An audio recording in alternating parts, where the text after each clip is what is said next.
A to Z Mysteries, The Absent Author, written by Ron Roy, published by Scholastic, and read to you today by Alyssa Cordy. Chapter 3. Kidnapped! Ruth Rose shrieked. Her blue eyes were huge. Josh and Dink covered their ears. Shh, said Josh. He handed the letter back to Dink and gave a quick gesture with his head. Some strange woman is watching us. Dink had noticed the woman earlier. She'd been sitting in the back of the book nook. She's coming over here, Ruth Rose said. The woman had brown hair up in a neat bun, half glasses perched on her nose. She was wearing a brown dress and brown shoes, and carried a book bag with a picture of a moose on the side. Around her neck she wore a red scarf covered with tiny black letters. Excuse me, she said in a soft, trembling voice. Did you say Wallace Wallace has been kidnapped? The woman poked her glasses nervously. Dink wasn't sure what to say. He thought Wallace Wallace had been kidnapped, but he couldn't be sure.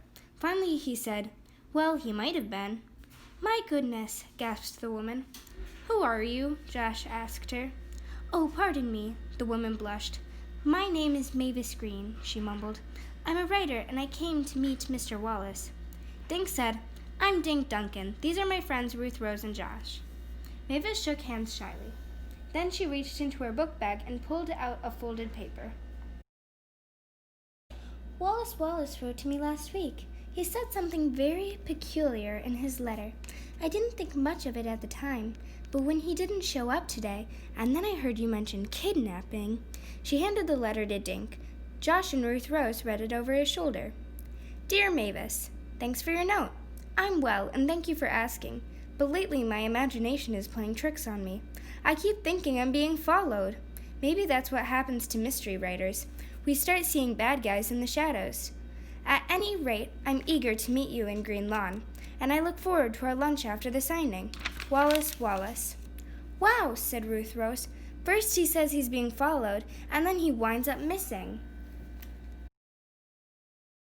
Dink told Mavis about his letter from Wallace Wallace. He said the only thing that would keep him from coming today was if he was kidnapped. Oh dear, said Mavis. I just don't understand. Why would anyone want to kidnap Wallace Wallace?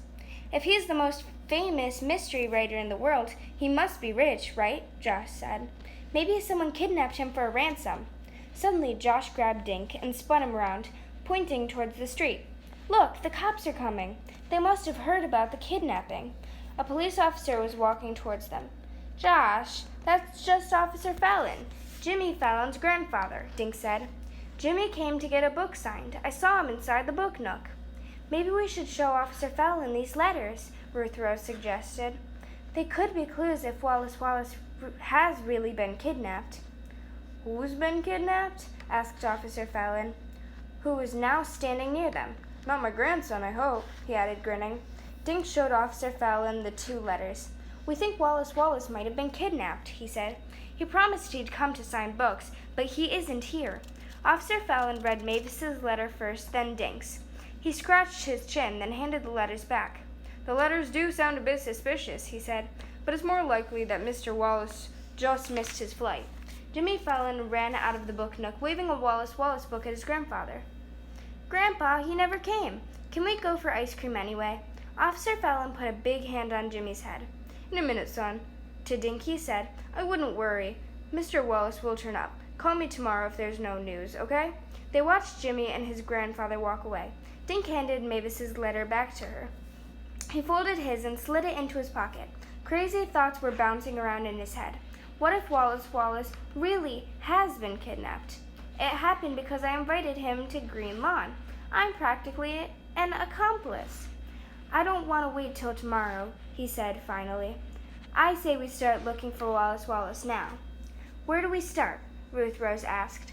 Dink jerked his thumb over his shoulder. Right here at the book nook.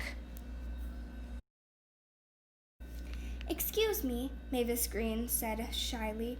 May I come along too? Sure, said Dink. He marched back inside the book nook with the others following. Mr. Paskey was putting the Wallace Wallace books back on a shelf. He looked even more nervous than before. Excuse me, Mr. Paskey, Dink said. Have you heard from Wallace Wallace? Mr. Paskey's hand shot up to his bow tie. No, Dink, not a word. We think he was kidnapped, Josh said.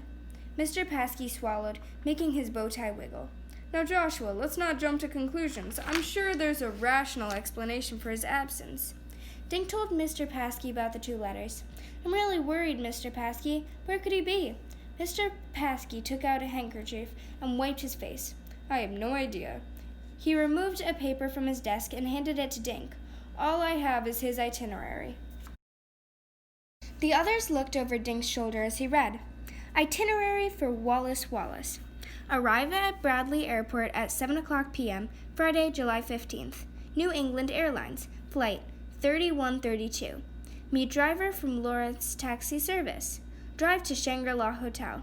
Sign books at Book Nook at 11:00 a.m., Saturday, July 16th.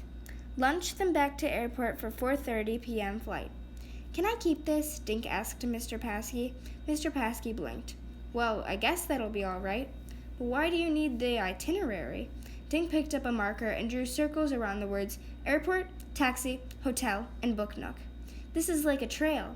It leads from the airport last night to the Book Nook today, Dink said.